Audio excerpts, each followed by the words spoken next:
પહોંચી ગયા છે રાંજણગાંવ મહાગણપતિ. આ એનું એન્ટ્રન્સ છે. અંદર ચંપલનું સ્ટેન્ડ છે ને પછી અંદરથી જ જવાનું છે.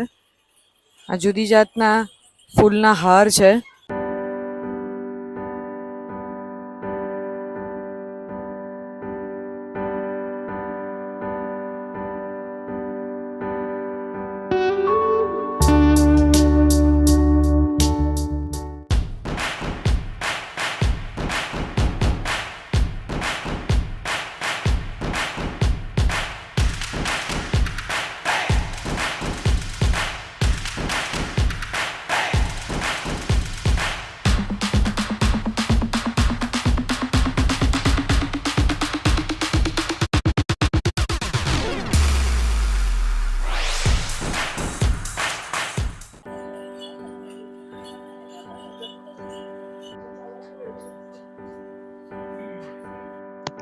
એકદમથી જ એક ગ્રુપ આવી ગયું એટલે આ લાઈન તમે જુઓ.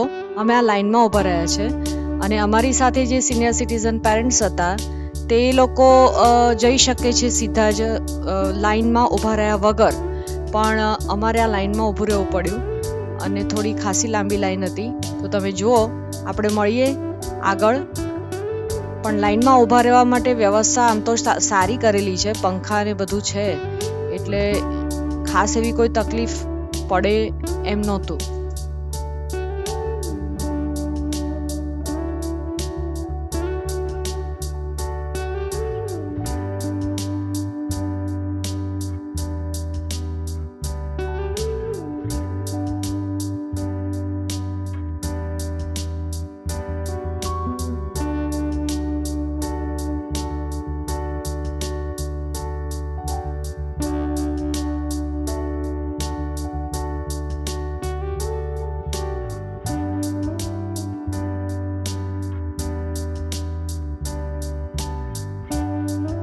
લાઈનમાં આગળ વધતા વધતા અમને એક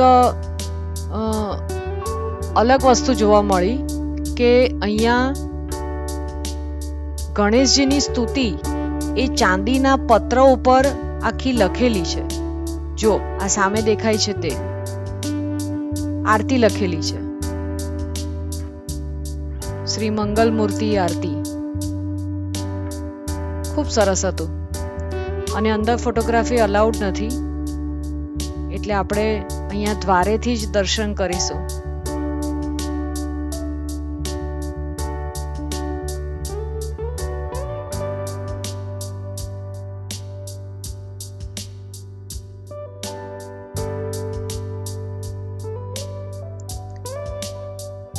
મહાગણપતિ નું જે પરિસર છે એ ખૂબ મોટું ને સરસ છે. ભક્ત નિવાસ પણ અહીંયા બનાવેલા છે. જો રાંજણગાંવ આજે દેખાઈ રહ્યું છે તે ભક્ત નિવાસ છે અને નીચે સામે જે દેખાય છે તેની ઓફિસ છે.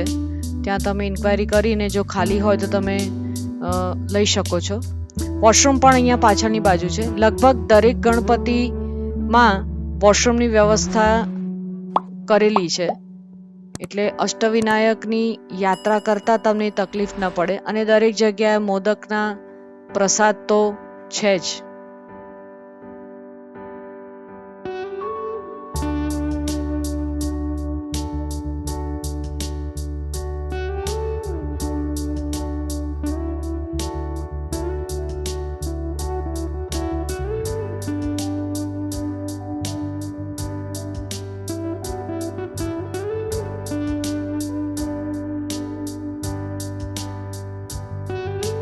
શ્રી મહાગણપતિજીની અહીંયા ચિત્ર દ્વારા સ્ટોરી જણાવેલી છે. ત્રિપુરાસુર નામનો એક શ્રી ગણેશજીનો ભક્ત હતો. તેની ભક્તિથી પ્રસન્ન થઈ તેને ત્રિપુરા ધાતુ વરદાન રૂપે ગણેશજી આપે છે, જેનો કોઈ નાશ ન કરી શકે, માત્ર શંકર જ તેનો નાશ કરી શકે.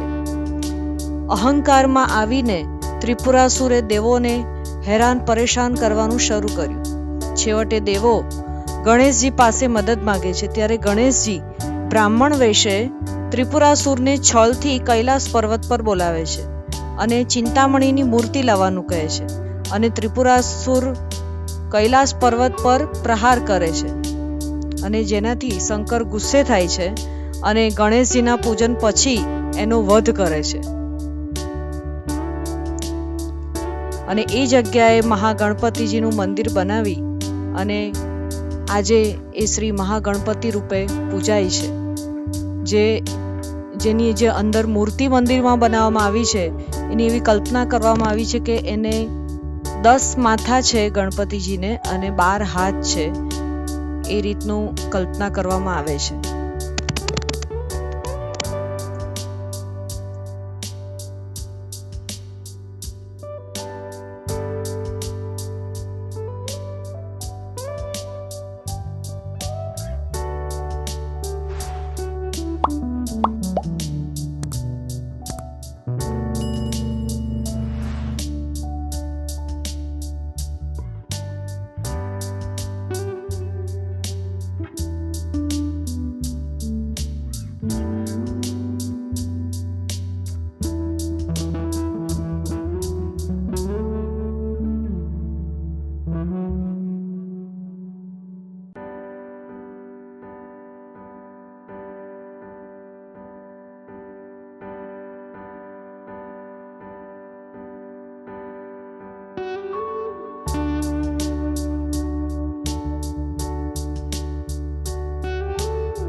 આમ તો આ અષ્ટવિનાયકની યાત્રા માટે ટોટલ 2 દિવસ જોઈએ.